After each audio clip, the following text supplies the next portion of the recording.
这件衣服啊，可是倾注了我好多心血，看看喜不喜欢。谢谢苗婶儿。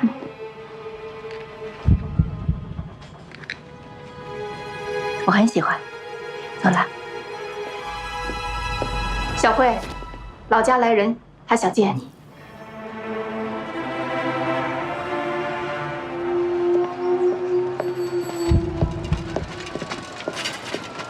小慧，爸，你怎么在这儿？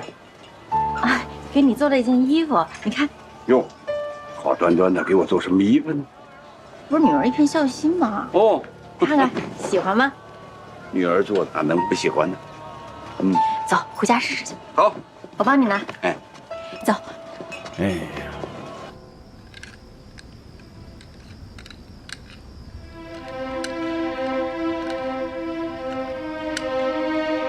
飞虎，你给我记住，在没有启动你之前，你依然是那个白慧。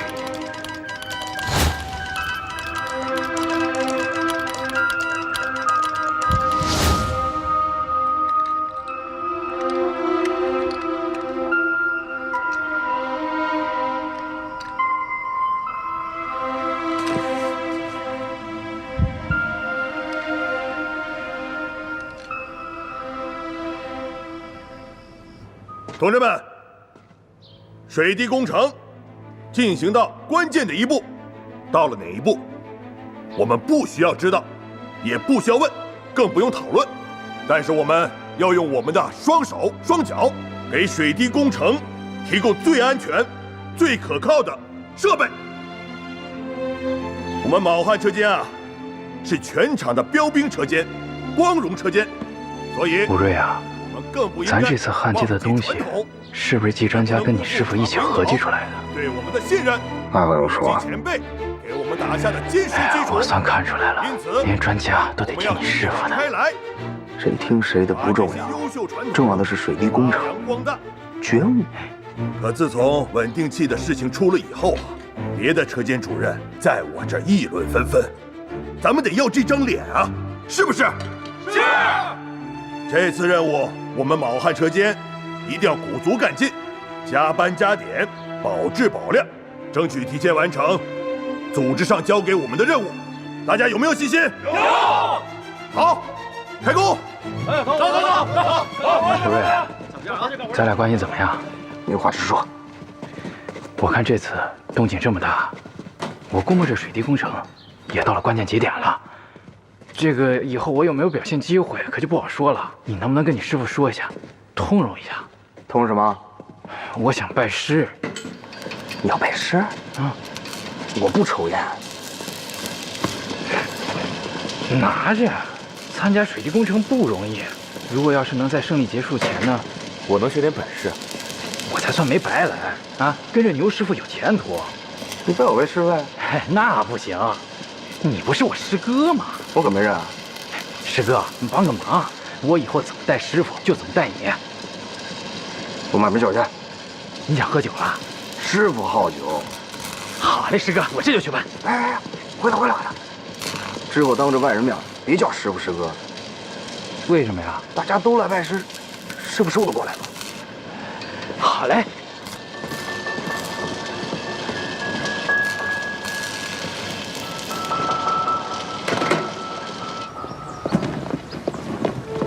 白慧，这都当护士长了，还自己晒床单啊？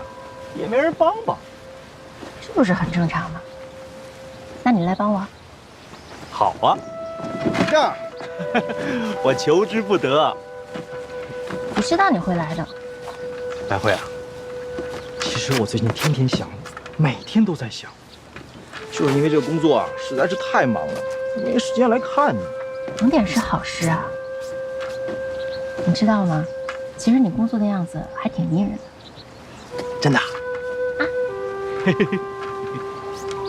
啊，对了，你最近在忙什么呀？这不水滴工程到了重要的节点了，成千上万张实验舱的施工图纸都要分发给各个车间，这工作量实在是太大了。那你把总图分给每个车间不就好了吗？这样你也能省事一点。那怎么行？这你可就不懂了。这个总图啊，可是保密的，任何人是看不到的。据我所知啊，只有韩厂长有一份，楚公那儿也有一份。哦，那你可要注意休息，多注意身体。我知道，我会好好照顾自己。照顾。在那儿摸一下嘛。哎。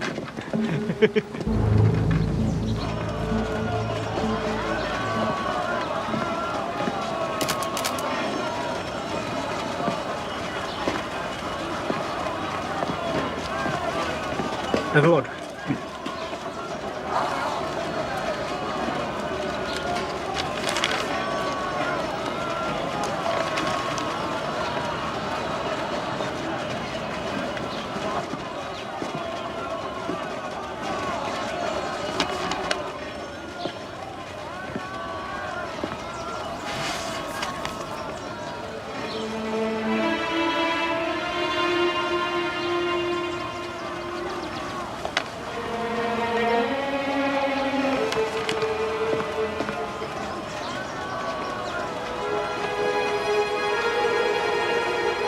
后边9号穿过去就是啊。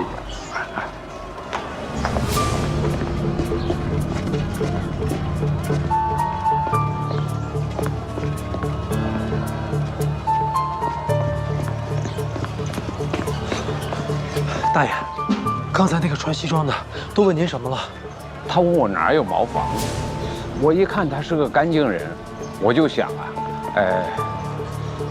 往右走，穿过大街，后院9号老李头家的茅房最干净，我就告诉他了。9号是吧？对，行，谢谢您啊，大爷。还不客气。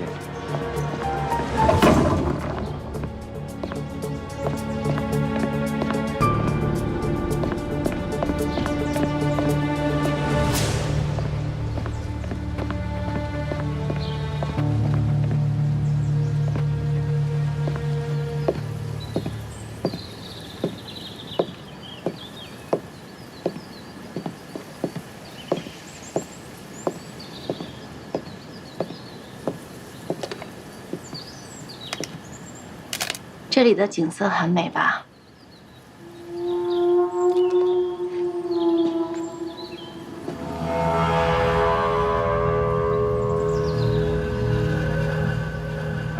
厉先生，风摆树梢，故人去。水映荷花，伊人来。飞狐，没想到你就是飞狐啊！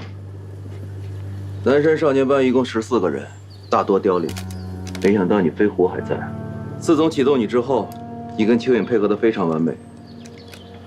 只可惜，楚怀秋、贺希文命不该绝，竟未能全。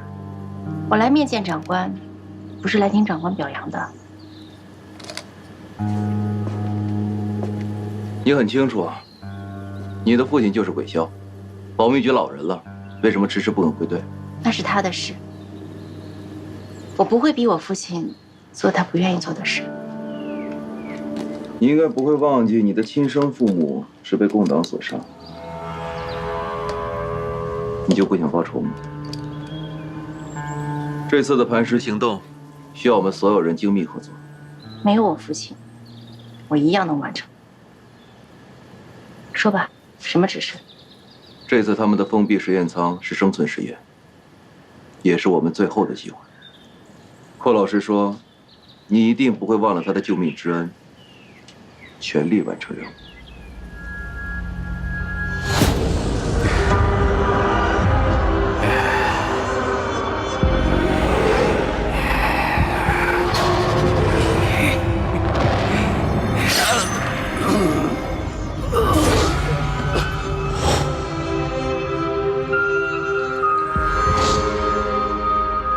孩子，别怕，这个世界上不会有人再伤害你了。我还会教你本事，让你替你父母报仇。从今以后呢，你就有一个新的名字，叫飞狐，好吗？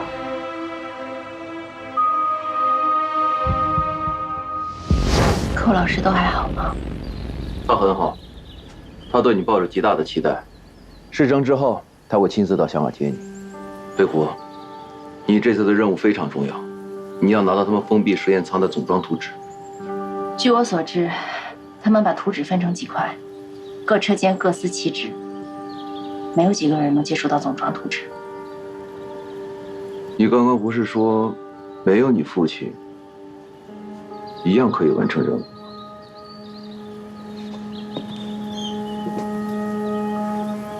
是，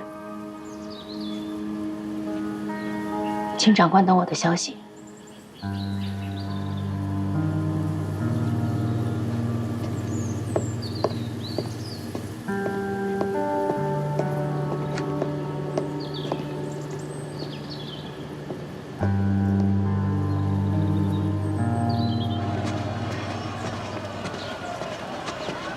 哎呀，老李，又在耍呢？耍一下嘛。没有，把老夫看看。哎，要得。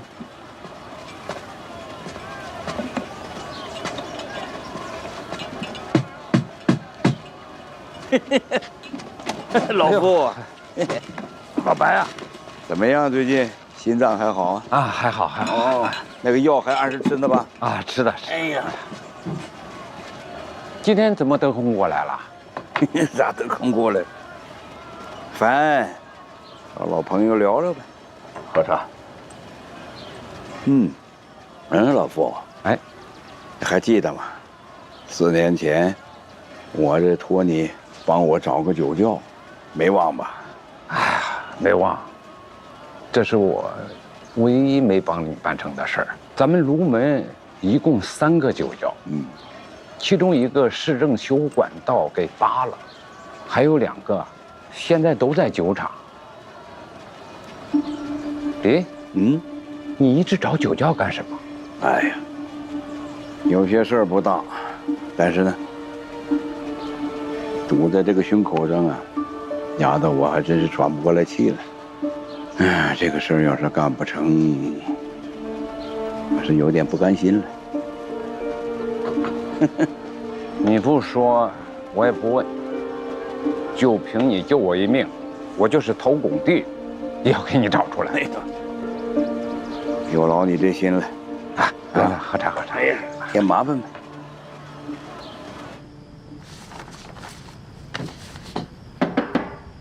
谁啊？谁？陆成，陆成。白慧，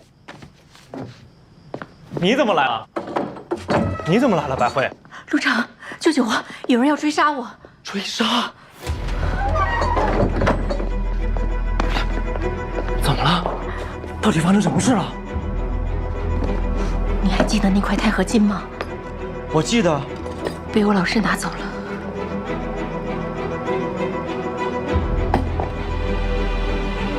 被孤儿院救你命的老师拿走了。对不起，陆成，对不起。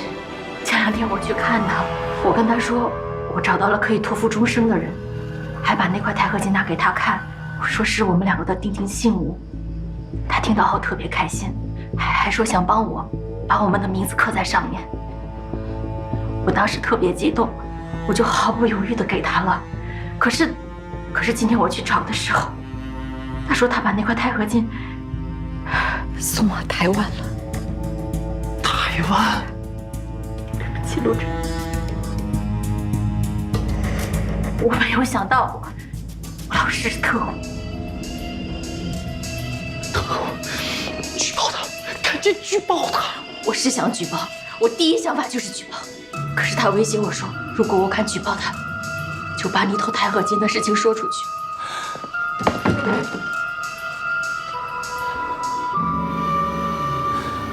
不行，不可以！怎么办？陆成，不行，公安不会放过咱们的。陆成，你知道吗？他们还想找你要一样东西。还想要一样东西？他们要封闭舱的总装图纸。什么？用这个。那可都是国家机密呀！他们胆子也太大了。我也不知道该怎么办。他们说，如果你不干，就杀了我全家，还有你。陆成，我对不起你，是我连累了你，对不起。那我们应该怎么办呀？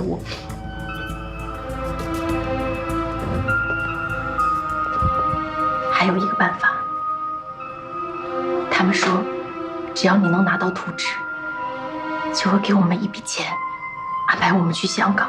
我去香港干什么呀？再说了，我接触的图纸都是阶段性的，总张图纸我接触不到。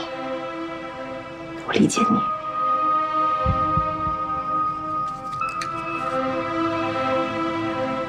从认识你开始，我就很珍惜我们在一起的每一分每一秒。不管怎么样，谢谢你。这件事情因我而起，我不会连累你的。哎，你干什么去？我去找他们。不行，你这么做就是去送死。不然怎么办？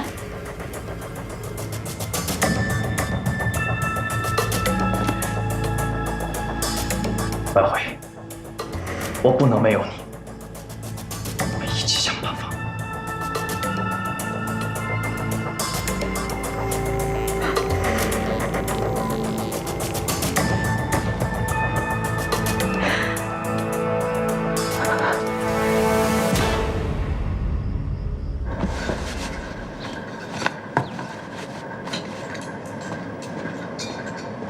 杨师傅，您帮我看看，我这插的怎么样？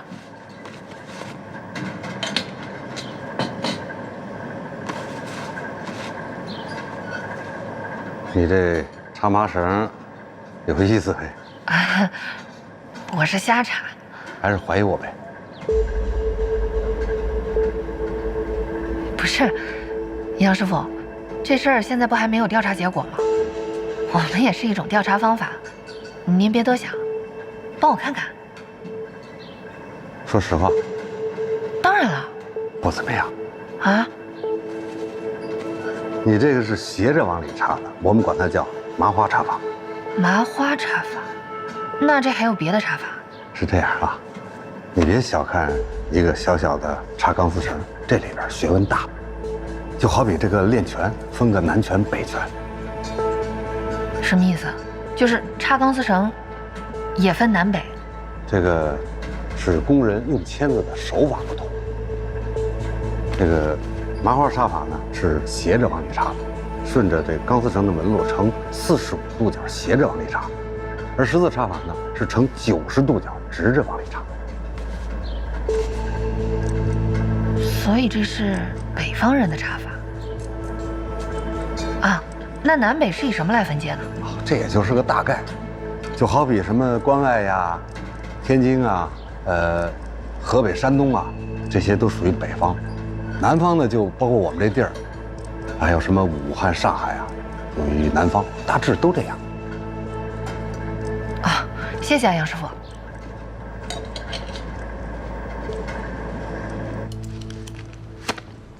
那，你们看，这就是杨师傅说的北方人的插法。你看，他都是斜着插过去的。你看这个签子。虽然说已经生锈了吧，不过磨损的痕迹还都在，也是呈45度角，这就叫麻花插法。哦，你还会这个手法？那你也不看看，我学了多久呢？我跟你们说，这个不是还不知道，这里面学问还挺大。就是他这个，没事吧？行了，赶紧去医院包扎一下。没事没事，小伤口。这是命令，赶紧去。真没事儿。行行行，我去。嗯。你们再看一眼啊，这绳子上还有什么线索？北边的手法，红梅这个发现对我们来说很重要。卯汉车间几百人，哪些人是从北边来的？赶紧查。是。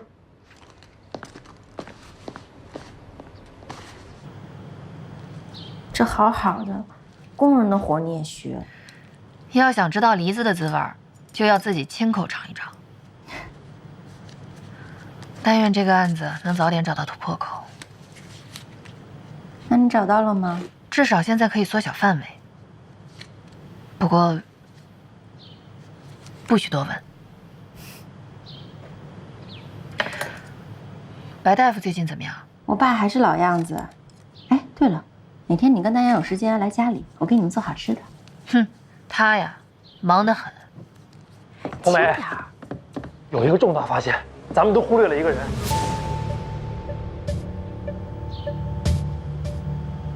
那你们先聊。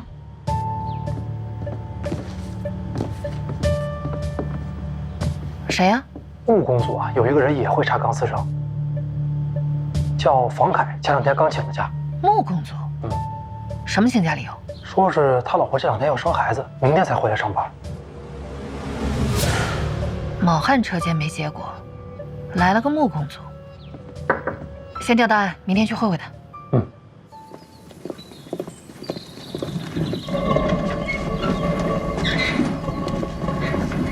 主公，你看，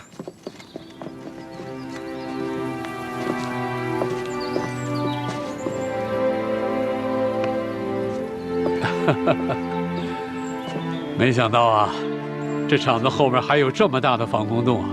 这个防空洞呢，是抗日战争时期留下来的，原来就是存放一些军用物资。新中国成立以后啊，这儿就废弃了。就在我们厂后面，距离合适。你看啊，这洞口啊，选的也非常的有门道。迫击炮往这儿一架，进可攻，退可守。附近呢还有水源，这要是粮草弹药备足了，一个排能挡住他一个连。韩厂长，你这打仗的也是又犯了吧？楚公、张局长、韩厂长，媳妇儿啊，这边怎么样？比我们想象的好太多了，甚至可以说远超我们的预期。洞内的湿度、温度还有气压都非常的稳定，而且里面的空间也非常的大。关于密闭舱周围的一切都有足够的地方安放。太好了。哎，你咋还不走啊？今天不是不加班吗？这就走了。这是要送到前锋车间呢？对呀，他们不是加班赶进度吗？葛主任让我送过去。我去吧，正好路过，然后就回家了。对，最好啦。咋了？没事儿，走了啊。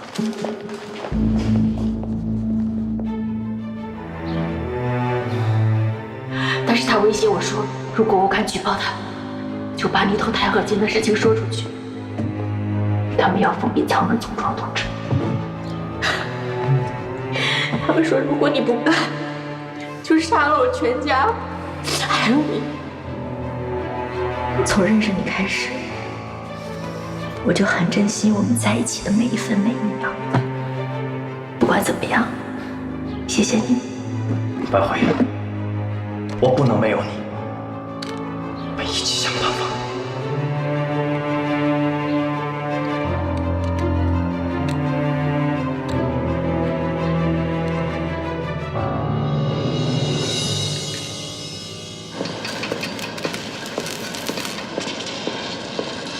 主任，你师傅呢？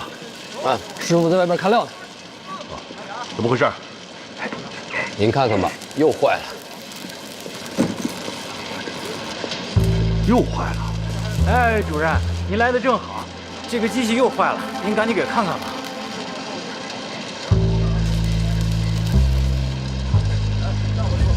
这个地方是不是少了一个皮带轮啊？在我这呢。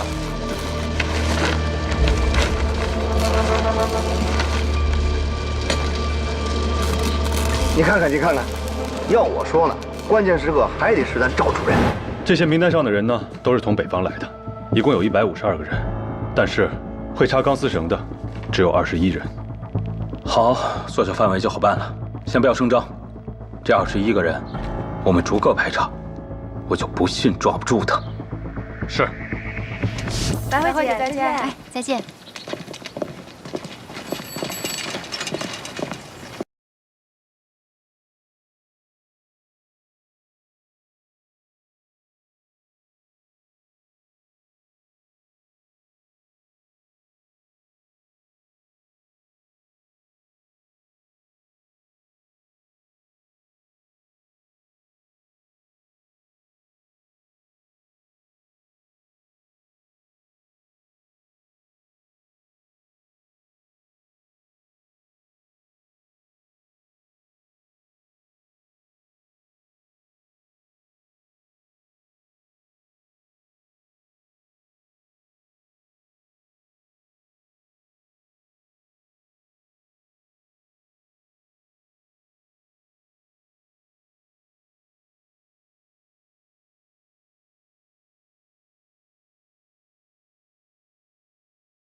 跟你说，我过目不忘，这个我觉得这肯定是有问题。哎，陆秘书，陆秘书，牛师傅，怎么了？哎，这次的图纸跟上次那张对不上。这图纸不就是按照编号对的吗？怎么会对不上呢？牛师傅错不了，你看看是不是印错了？哎，厂长在吗？在，厂长在。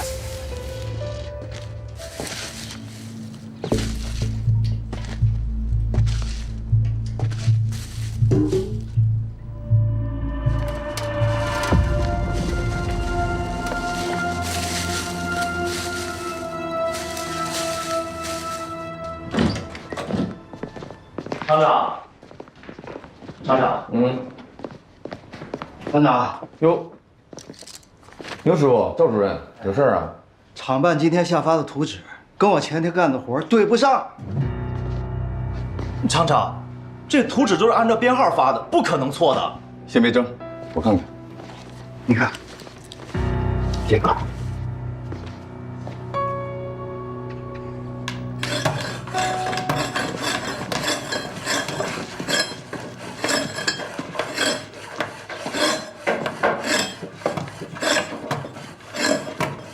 你好，你们组长是谁？老张。哎呦，公安同志你好。你是组长是吧？啊。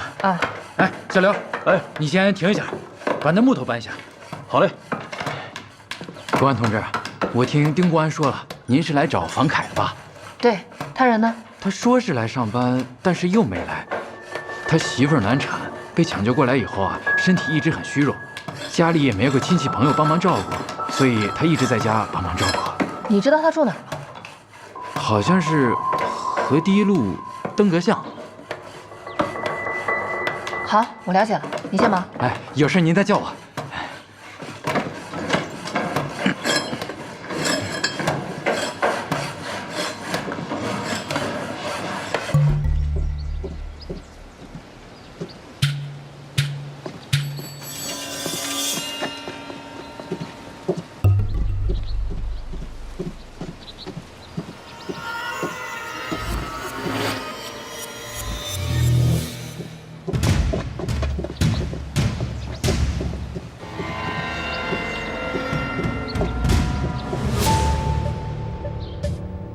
这图纸之前不都核对清楚的吗？陆成啊，怎么搞的？这图纸我也看不懂啊，我也不知道哪里出了问题。厂长，要不然咱们拿总图出来对一下吧。这么大一个工程，一点都不能错。牛师傅，我这有总图，咱们对一下。好。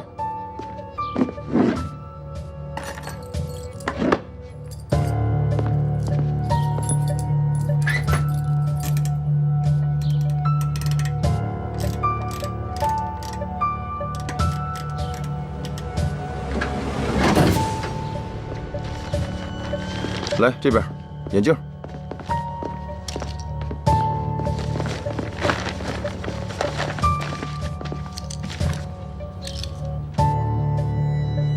这儿吗？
锁死了，打不开。哎，小刘，快去找人，快啊！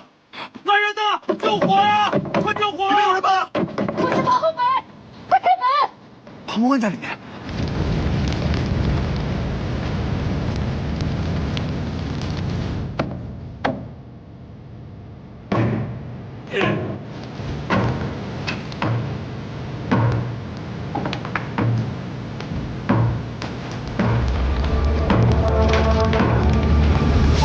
13、14、15。看出来了吧，厂长？这个总图上这个焊接口是15，你再看这个，你看这多出一个16，这将来组装的时候肯定对不上。老程，这图纸都能弄错？厂长，这个图纸平时都锁在柜子里边，用哪张拿哪张，怎么可能错呢？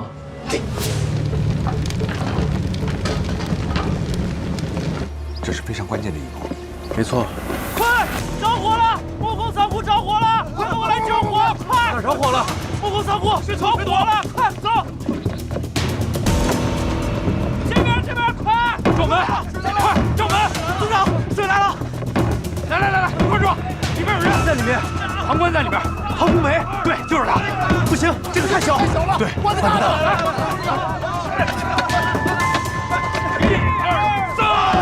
1、2、3！队长，厂区着火了，木工车间那边。什么？走去看看。厂长，木工车间着火了！着火了？怎么回事？不知道啊，你赶紧去看看吧，火势可不小呢。你赶紧去吧。哎，厂长，要不然你先去看吧。图纸的事儿就这样了啊，我和赵主任回去干活去了。好，去。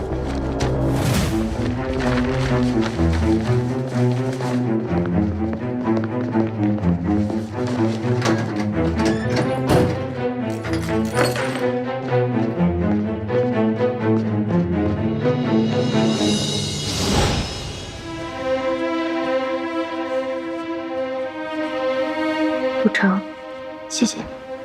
为了你，我豁出去了。他们说，明天会有人去找你，你们一起去找韩厂长，其他的事不用管。可是，厂长会盯着我的。我想，他们会有办法的吧。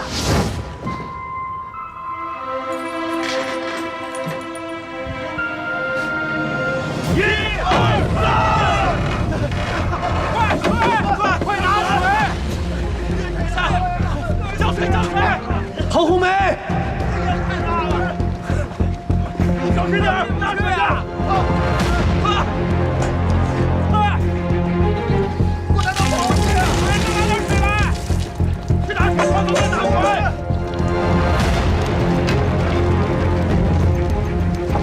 庞红梅，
季专家已经去救他了。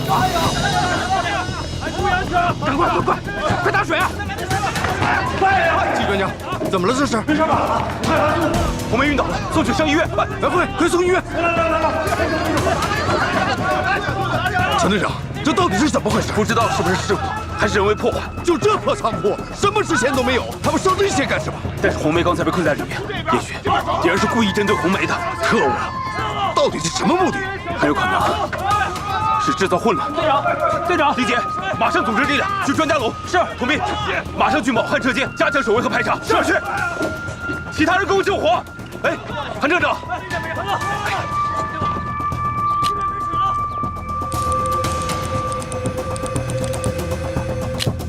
这边着火了，快去救火！快救火！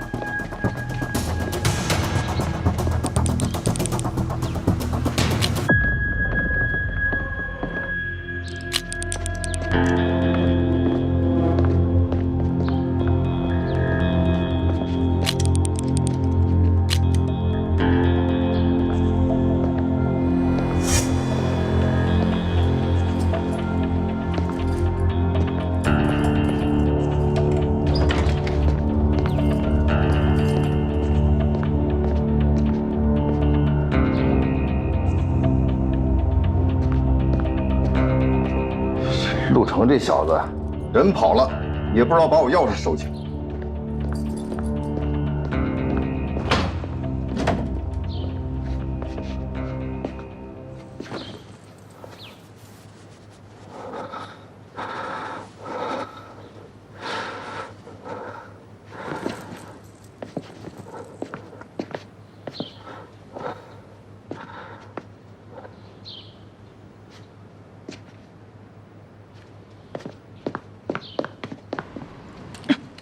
没什么事了，你就在这医院里好好住3天。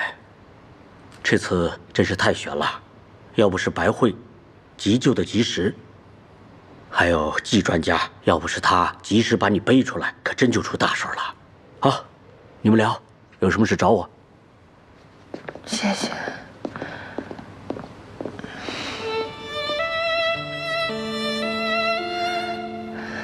没事了。我真的要被你吓死了。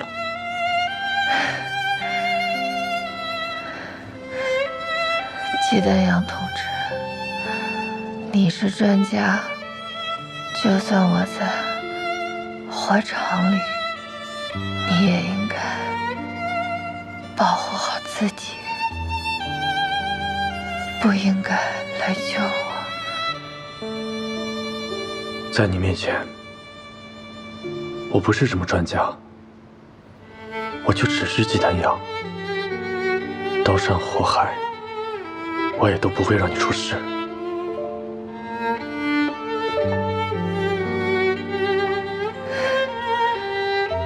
你不怕那么大的火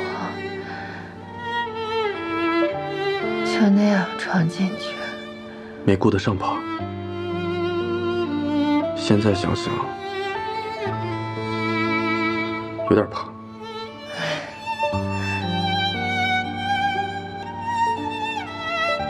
但看你这个熊样，值了。你才熊样呢，露个大白牙，傻子似的。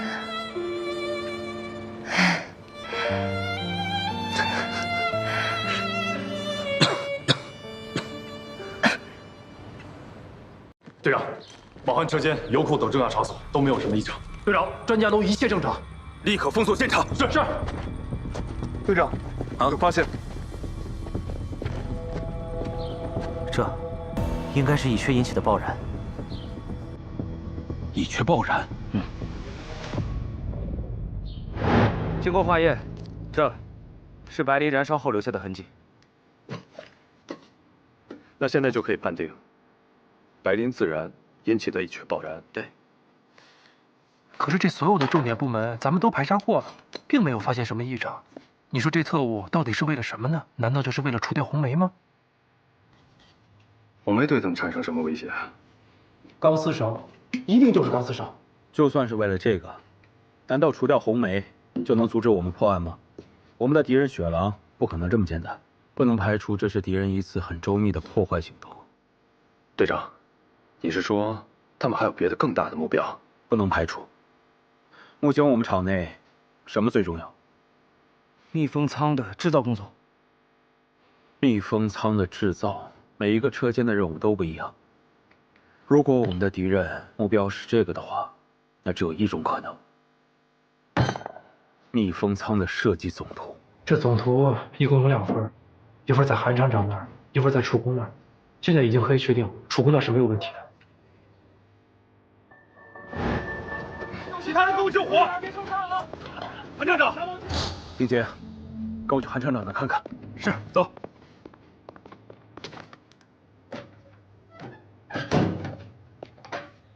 你们看，总图在这儿。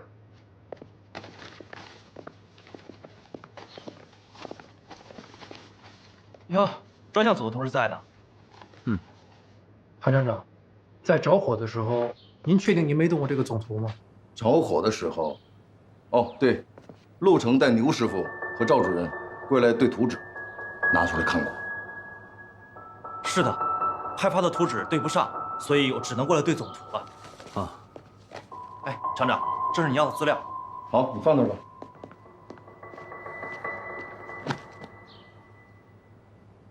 那我先出去了。好嘞。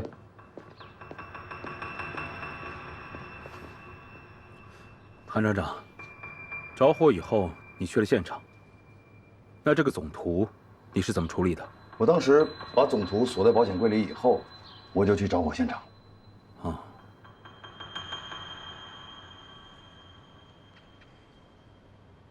很明显，敌人通过饼干桶里的水慢慢流失后，这里悬着的乙炔石就会掉入这个消防桶中，与桶中的水发生反应，产生缺气体，同时导致桶内的温度升高，加热了消防桶上的这个铁片。铁片上的白磷一旦超过40度，就会引起自燃，然后就点燃了桶内的乙炔气体，引起了燃烧。可是这个纵火装置这么复杂，那嫌疑人为什么不把我关起来之后直接引燃呢？他的目的很明确，就是为了拖延时间，制造他有不在场的证明。红梅，你再好好想想，你有没有看清到底是谁？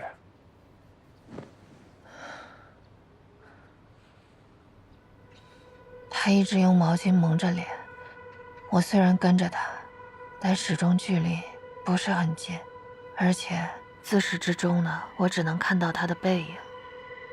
季专家，你看这个桶的大小，以及这个小眼的尺寸，还有这个乙炔泥的重量，能不能精准地计算出迪特到底延误了多长时间？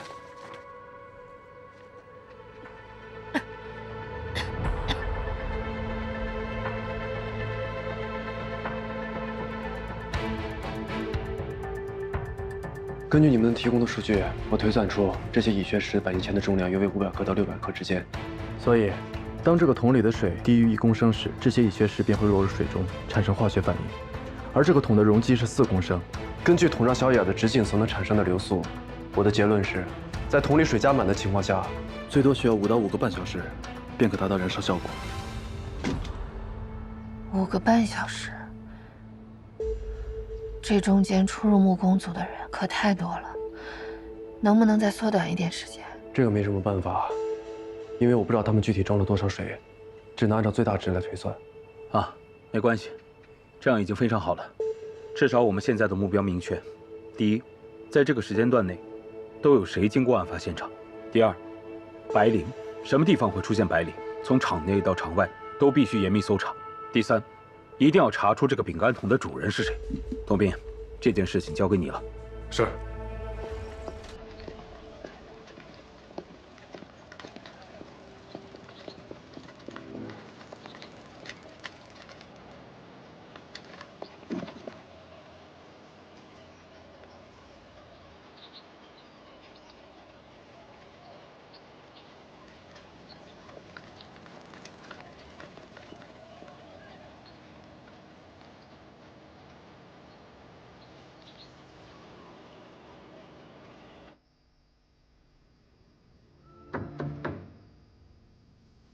谁呀？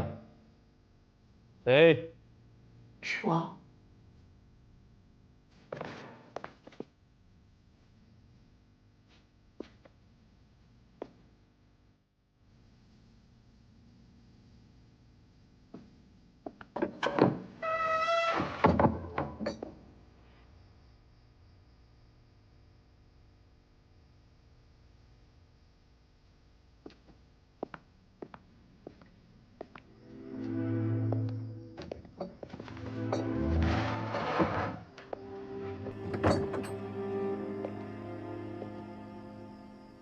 还顺利吗？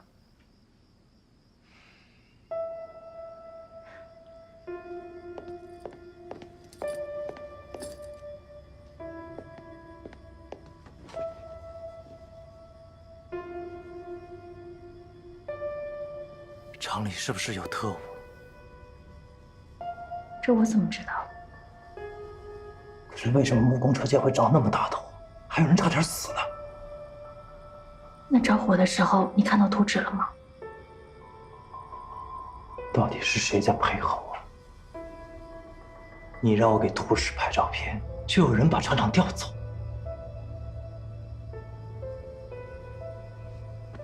是你，你就是那个特务，对不对？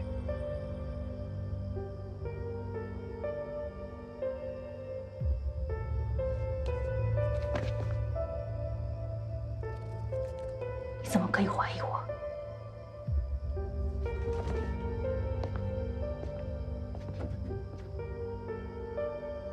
我告诉你，专项组的人已经去找厂长，去说图纸的事。所以呢，如果他们真的发现了什么，你现在应该是在公安局里。很显然，你成功了。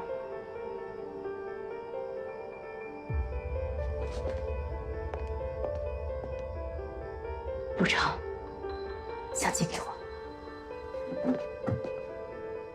如果真的给了你，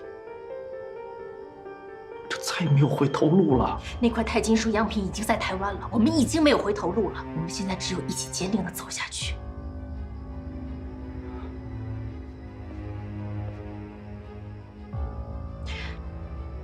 如果你后悔，也只能后悔一件事，就是你不该喜欢上我。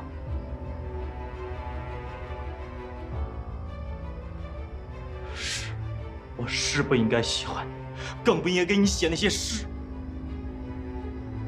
可是我做不到。就像现在这件事情，我明知道这件事情的后果是什么，但是我还是按照你的要求去做了。白慧，一旦我们暴露了，全都完了。你还有我，一旦暴露了，我们只有死，所以我们回不了头了。就像你收不回那些事，你收不回对我的感情，我也一样。我们现在能做的，就是一起面对，事成之后一起去香港好好过日子。你总说去香港，去香港，那我问你，但一旦去不了呢？那我们就死在一起，做一对苦命鸳鸯。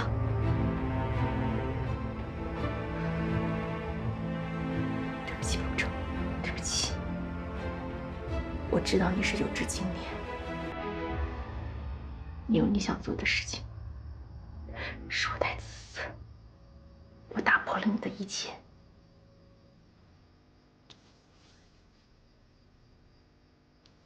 如果你爱我，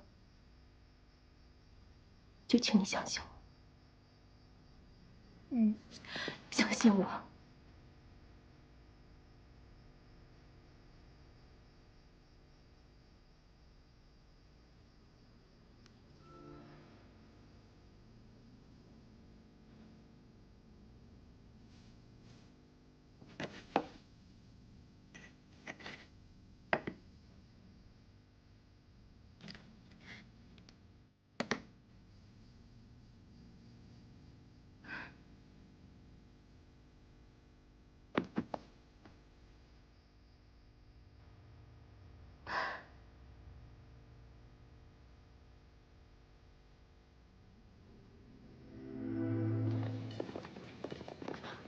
哎，黄风山，外面有人找你。先帮我拿着啊。啊。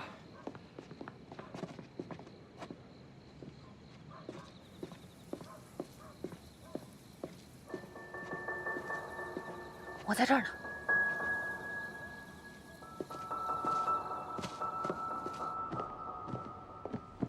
红梅姐，你在干嘛？哎，出院了。出院？葛主任说了，你最少要住3天，你这不到2天就要出院，我不同意啊！我这不是好好的，没事儿了。你还是谢谢丹阳吧，我看见你们2个在火场里面，我都要吓死了。王梅，你看我。丹阳，你快劝劝他吧，他要出院。要出院？说到你就来了，我在这待着也待不踏实，组里还那么多事儿呢。带水果了？啊。自己好好补补吧，要不然你给白慧。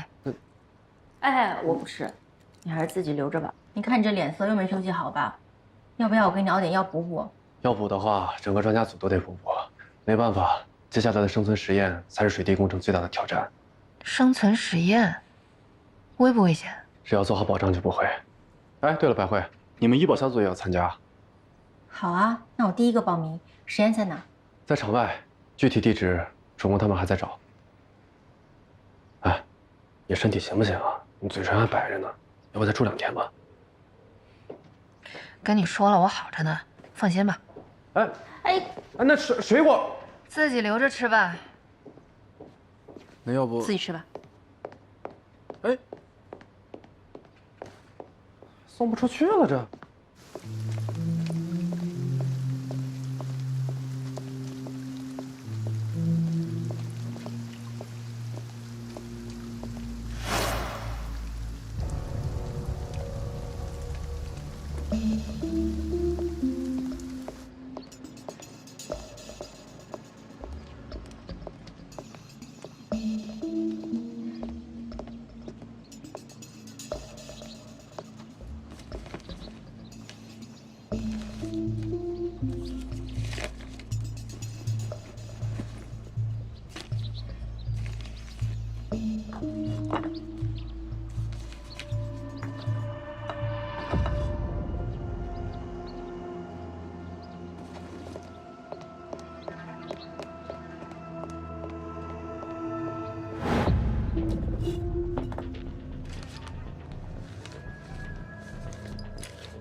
同志，这是您订的布料，看一下满意不？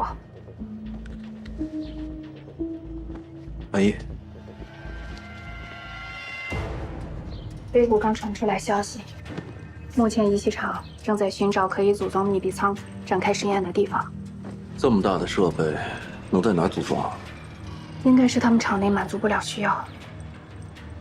根据国外研制天性的情况，他们应该找一个既安全又符合研究的地方。卢门哪个厂都有这个条件？不太可能，卢门并不大。如果他们想把实验的地方设在其他的工厂，到时候我们应该可以得到消息。通知下去，所有人去各方打探，找到实验位置。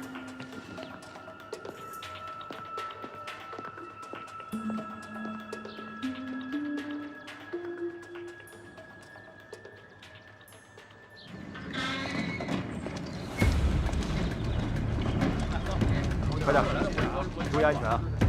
那个线接到那儿去。好，拿好啊。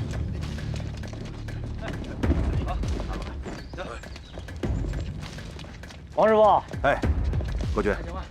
王师傅，施工情况怎么样？都按照工期如期进行着，没什么问题。工人的背景呢？都是仔细核查过的，没有问题。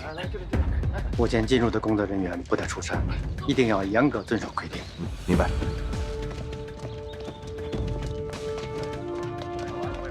科长，到。设定高电隐秘处，要设立岗哨，安排站岗值班人员。是。抓紧啊！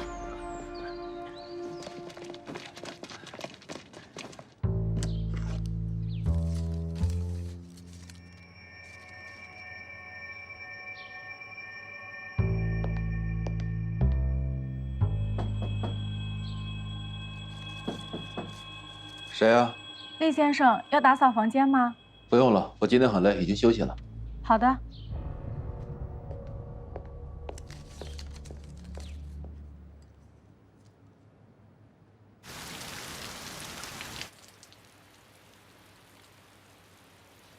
好了。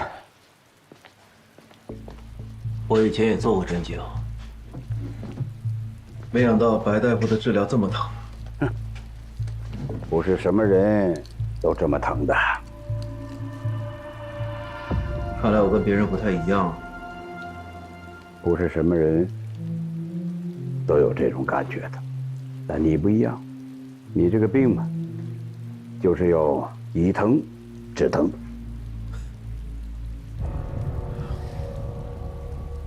白大夫，我冒着这么大的风险来找你借刀，你一直不肯接招，是不是也太罔顾我们同事之间的情谊了？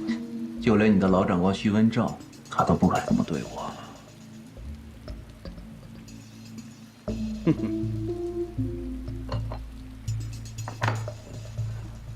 你们的事儿跟我无关，你更不配呢，在我面前提徐文正这个名字。你就不想回台湾？你就甘心带大卢国一辈子？你就不为你的女儿考虑考虑？我的家在卢门。你想干什么？啊？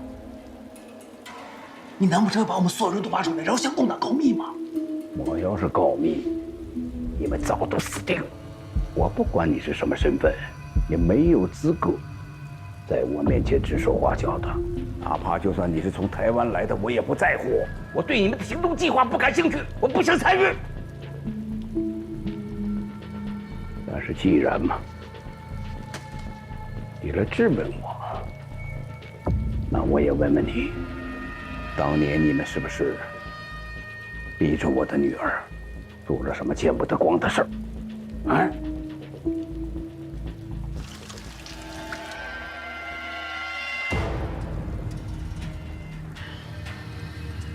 看来白大夫还是关心女儿的嘛。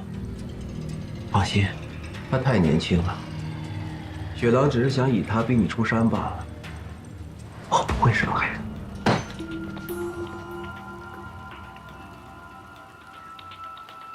干嘛非要逼我？因为只有你才能杀了楚怀清。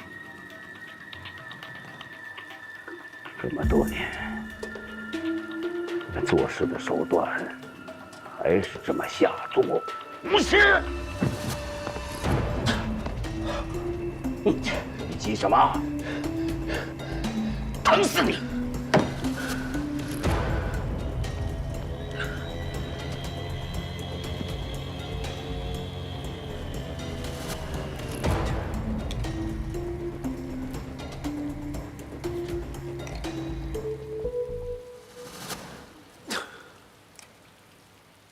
好了，贵萧好手段啊！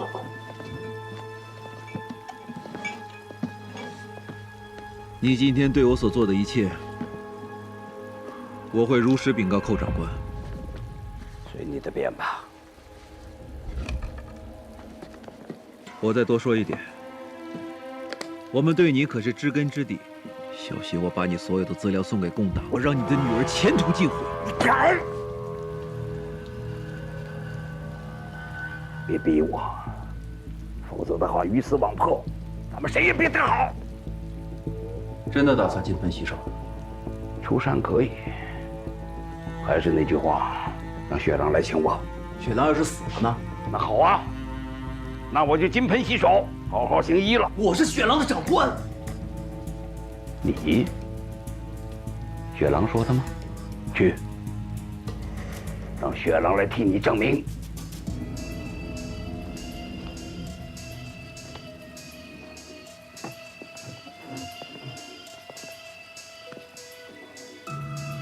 晚上7点老地方，我让你见雪狼。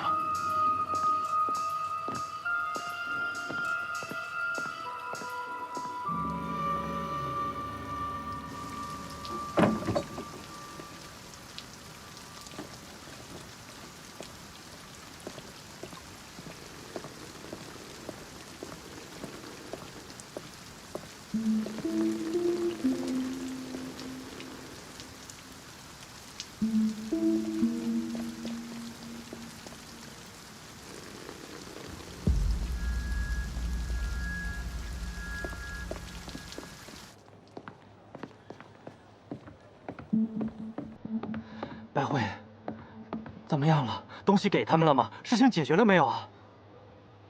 这不是说话的地方，跟我来。啊，陆成，镇定一点，你这个状态反倒会让人看出你的反常。可是我害怕呀，我怕那些都是国家机密。你小点声，你怕别人不知道你在做什么吗？你知道要判多大的罪吗？白慧，我们走吧，今晚就跑。跑？我们什么都没有，我们现在走是没有办法生存的。就算我们跑了，早晚还是要被公安抓。部长，你看着我，我问你，总装图纸现在在哪？在厂长的柜子里。好。有人看见你拍照吗？没有。这不就完了？你什么都没做，你紧张什么？可是我的确拍了照片，我把底片给你了呀。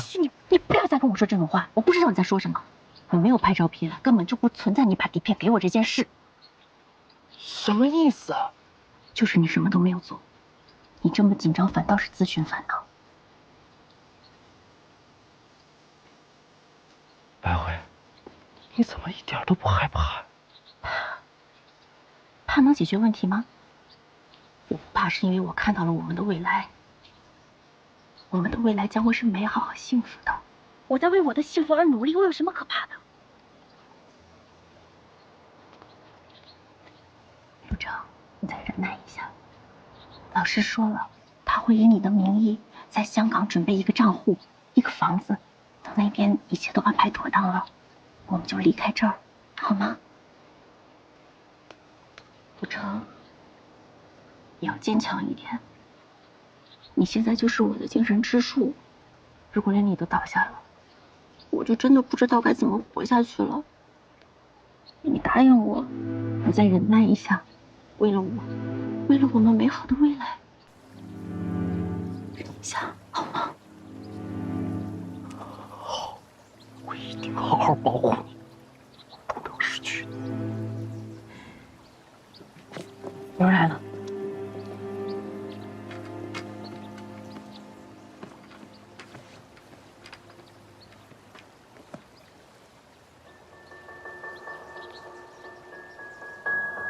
白慧，哎，红梅姐，找你半天。陆秘书也在。啊，是。我找白慧说点事儿，说完了，我现在就走。陆秘书再见。他又来纠缠你啊？是啊，红梅姐，我是真的不知道该怎么办了。我真怕又有流言蜚语，说不定哪天不是他调走，就是我调走。哎，不说他了。红梅姐，你找我有事？啊，我是来问问你。我听珊珊说你昨天去黔工车间送过药，那我想问一下，你肯定也经过木工车间，这一路上有没有发现什么奇怪的事儿？我从小路过去的，没有经过木工车间。你想想看，这路上你遇到了什么人，或者是有什么可疑的地方？碰到了保卫科的房干事，其他人就没看见了。好，那你忙吧。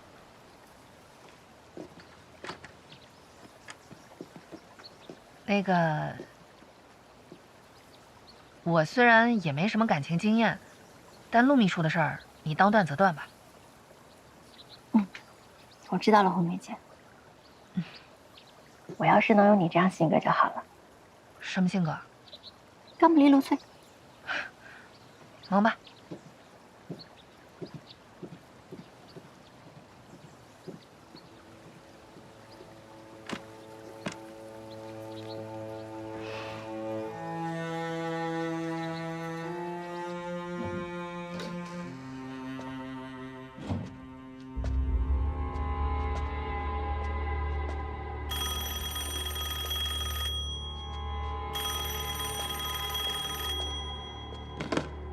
桂香，我是雪狼，来了。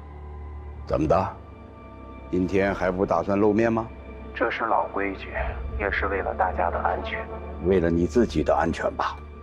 随你怎么想吧。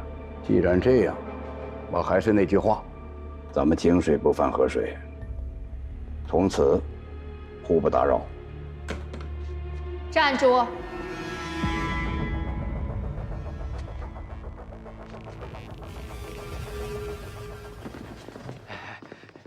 哎，师兄，哎，什么事儿？找你有点事儿。洗漱去。等一会儿，等一会儿，来坐。你干嘛啊？我这累一天了。什么事儿？还是拜师的事儿。我跟师傅说了，说没吐口，再等我们。哎，师兄，你看我给你带什么好东西了？你现在端一整只鸡来也没有用，师傅他轻易不收徒弟。只要功夫深，铁杵磨成针，我能等。哎，不过得先过了师兄你这一关，不是？哎，赶紧吃啊！好，打边鼓什么我都会做这些事情。师兄，当年师傅收你的时候，你的焊接技术比我现在还好？跟技术没关系，这事我琢磨了。你看看啊，你有没有认识厂里的领导？我说，他说，众口铄金才行。谁帮你说的呀？我那会儿工会的黄主任。黄主任？对，这师傅才收我为徒的。你们俩什么关系啊？亲戚啊？你问题太多了。师兄，我是不相信你认识工会这么大领导，要不然凭什么帮你呢？我刚入厂那会儿，厂里办了个识字班，他就是我的老师。看我表现好，好学，这才帮我说的话。我上哪儿找这么大领导帮我说话呀？自己想办法去。哎，师兄，要不然你帮我想想办法呗，要不然你帮我说说呗，你认识大领导。白大夫，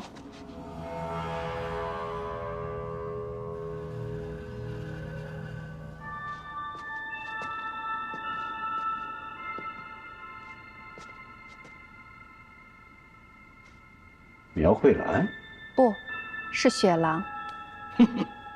一个传话跑腿的裁缝，转眼变成雪狼。这个不重要。徐文正、赖广润、张阿水，我们现在死的人越来越多了。桂霄，如果我们不完成磐石行动的话，我们将永无出头之日。我命令你归队。答应我一个要求，说。让你的手下任何人都离我女儿远点儿，必须要保证她的安全。一言为定。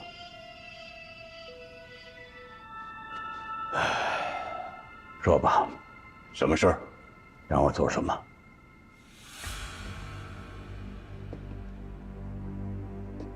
我们需要你的医术。医术？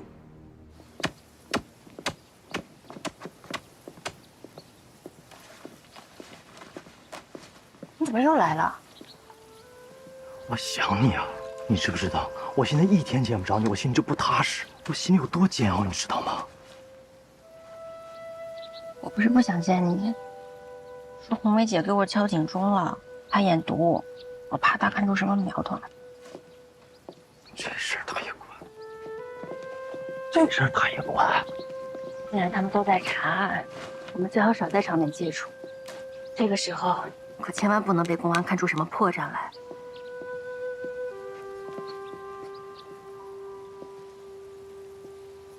事已至此，我白慧终将会是你的人。我既然选定了，就不会后悔。你信我吗？啊，对了，你有没有饼干桶啊？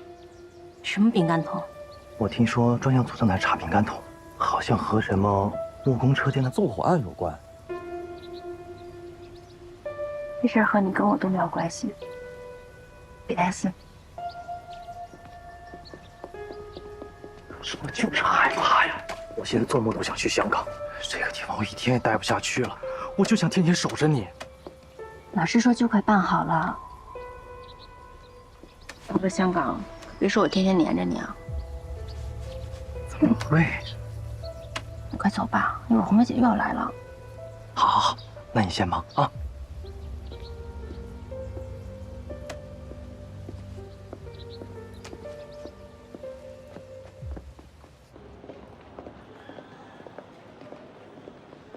哎，白护士长，又得麻烦您，又流鼻血了。你这鼻子怎么又流血了？一着急就流鼻血。跟我来吧，我来处理。好，你先去。麻烦你。好。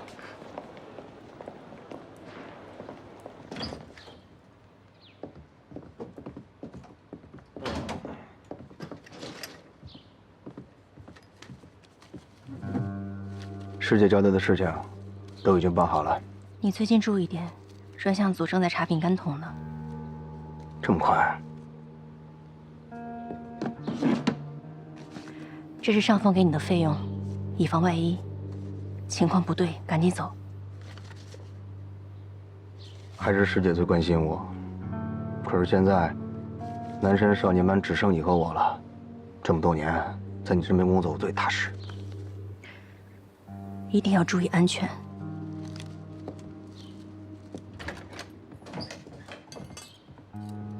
护士长，5号房的病人需要你去看一下。知道了。您怎么又流鼻血了？有毛病了，估计是治不好了。别说话。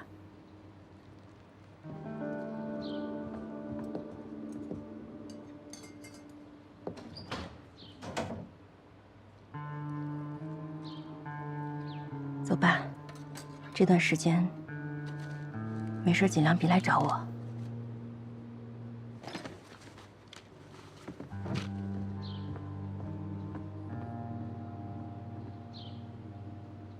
你看看，是这个吗？这不是我百宝箱吗？这是我从老家带回来的，怎么给烧成这样了？谁干的？最近你宿舍有什么人来过？那多了，这一屋子那么多人呢。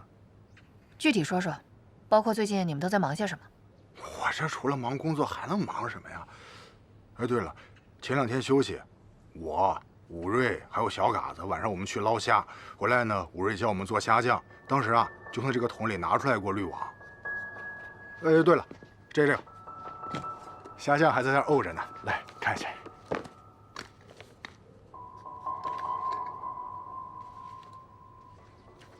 当时拿过滤网的时候，武瑞在场是吧？当然，他们都在。好，我们了解了。今天的问询别往外说。明白，公安同志，我会的。那个是不是武瑞偷的呀？这位同志，不该问的别问。哎，我明白，咱们厂最重要的就是保密制度。这个饼干桶是王庆超的，所有的疑点现在都指向当天晚上和王庆超在宿舍一起做虾酱的4个人。这里面嫌疑最大的是武瑞。我记得当时卯汉车间钢丝绳插扣的案件，最大的问题也是出在他这儿，而且还有一个重大发现。王峰山，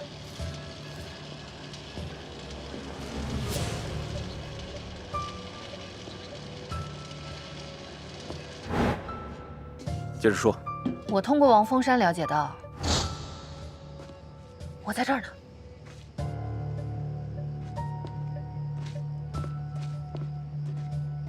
怎么样？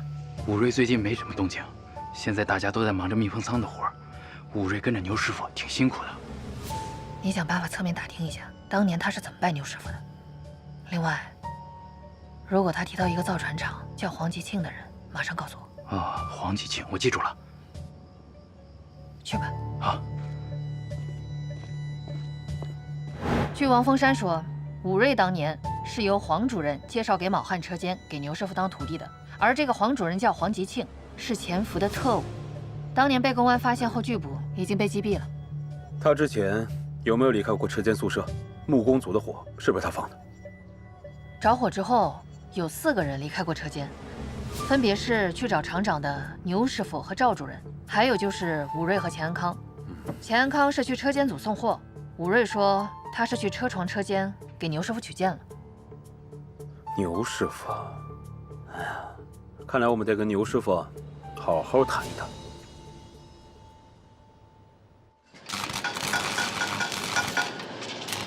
武瑞，哎，东西给你放这儿了。哎，好嘞，谢谢啊。哎，武瑞，洪山，把焊接好的件往车上搬，快点啊！哎，好的，主任。牛师傅，牛师傅，什么事儿啊？专项组的公安让你去一趟。他们找我啊？对，快去吧。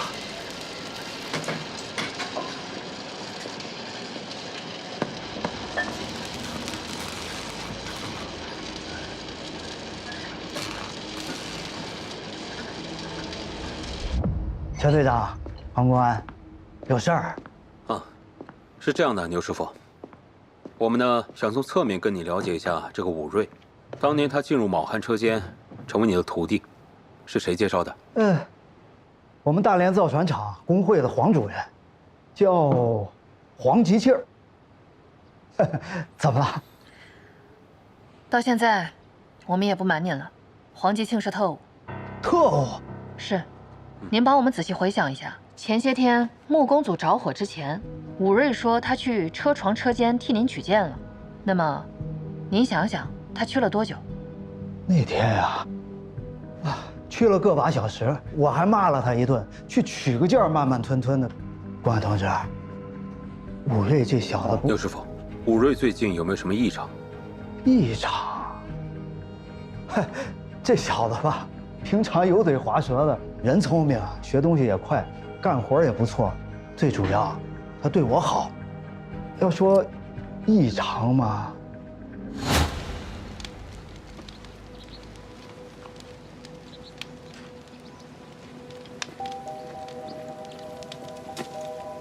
喂，哎，师傅，你吓我一跳！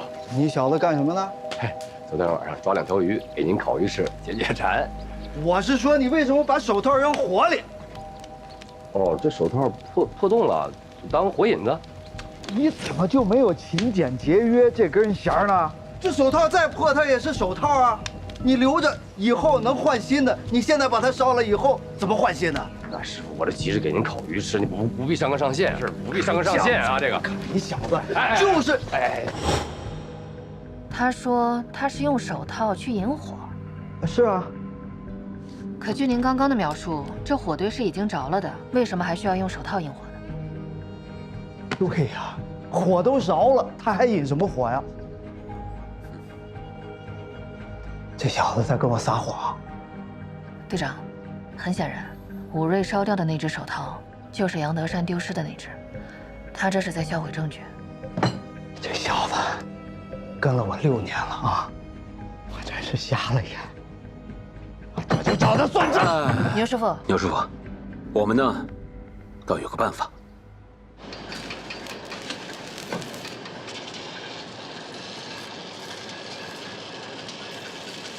哎，武瑞，你干嘛去啊？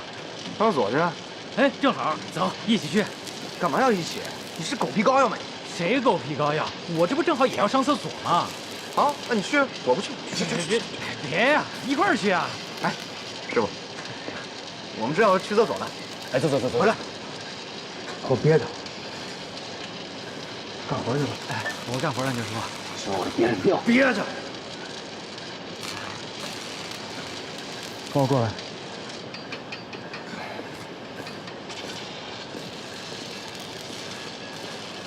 师傅，哎呀，师傅，我的爹，我叫你闭嘴！站好了。我问你啊，上次那个烤鱼，你是怎么烤的？用火烤的呀。师傅，您看起来呀。那我就直说了，上次你弄的那2条烤鱼味儿还不错，这2天再弄2条给我烤烤。哎，这不是小事吗？今天晚上我就给您抓2条，您烤上。但是别耽误工作。好的，我去厕所了，师傅。哎，上次你烤鱼的时候把人杨师傅的手套烧了。